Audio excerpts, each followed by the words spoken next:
Hello everyone. So in this lecture we'll see some error control methods and how many types of errors may present inside the network. So we'll see.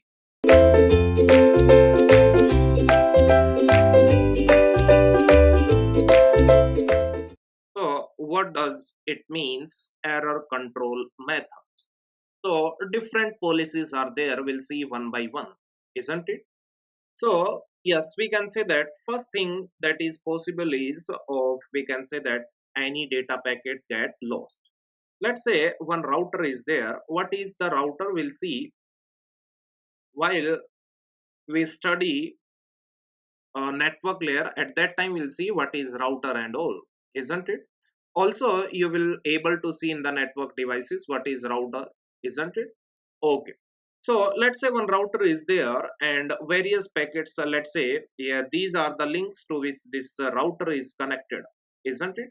So at this particular router some buffer will be present. Let's say this is the buffer. Buffer means we can say that some temporary storage will be there to every router.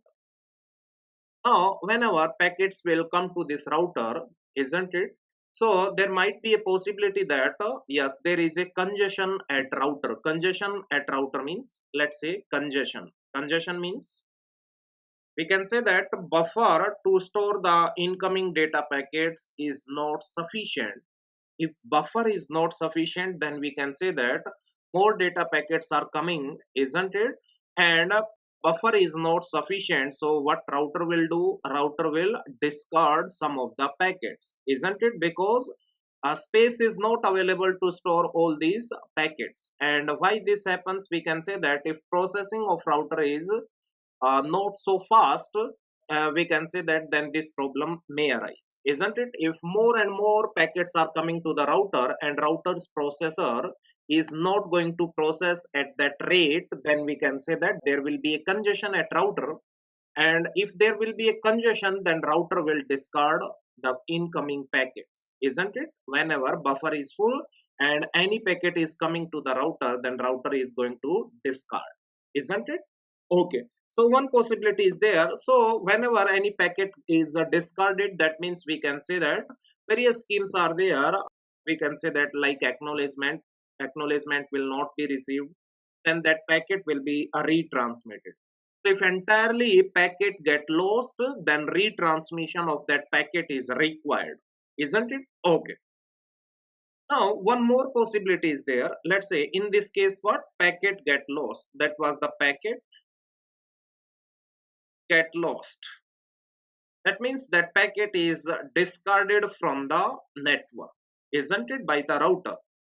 So we can say that yes, this is also an error, but this can be compensated by we can say that retransmitting that packet again, isn't it? One more possibility is there. Let's say this is sender and here one receiver is there, isn't it? And what happens? Let's say this is the data packets transmitted by the sender, and because of some we can say that environmental conditions like a thunderbolt or any other thing, let's say some bits inside this data packet get corrupted, isn't it? Isn't it? So we can say that some bits get corrupted, isn't it? So in this case we can say that yes, data packet is received by the receiver, but some data bits, it could be one or more than one bits get corrupted because of some environmental conditions, isn't it? External environmental conditions in the channel, isn't it? So there might be a possibility that some bits get corrupted. Now this packet is received by the receiver, but what will happen? Some of the bits are corrupted, so this data is not correct data or right data, isn't it? So we need to detect these errors, isn't it? And for which we can say that error detection policies are there, isn't it? So we can say that a receiver must, we can say that identify whether there is an error or not, isn't it? If there is an error, then there are two possibilities. One is retransmit the complete packet again, and another one is error correction scheme. So error correction scheme says that first we need to identify or detect the error. If error is detected, then we can correct also. If possible, then we can correct also. Isn't it? So error detection and correction, you know very well. Error detection means just identifying or detecting whether error is there or not, isn't it? And error correction means first detect the error, and after detection, yes, we need to correct it, isn't it? So these are two strategies in error control methods, isn't it? So we can say that error control methods basically divided into two categories. First one is error detection scheme, and second one is error correction schemes.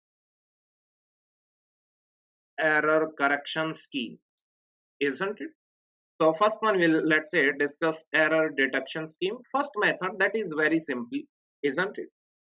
What in the first method, that is very simple. That says that if any data unit is transmitted, then send one more copy of the same data unit, isn't it?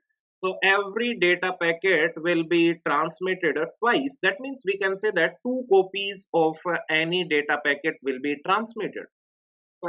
So at receiver end, what will happen? Receiver will compare these two copies of the data unit. If there is any mismatch in these copies, then receiver will identify that there is some error.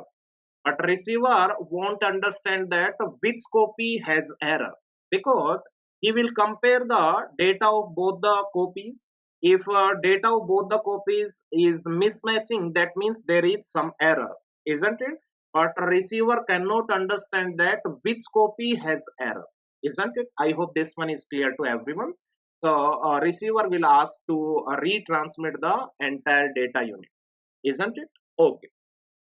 So what is the disadvantage of this scheme? Let's say we need to, we can say that, let's say we need to transmit 1000 packets, then we can say that actually 2000 packets will be transmitted. So there will be more traffic and more congestion, isn't it?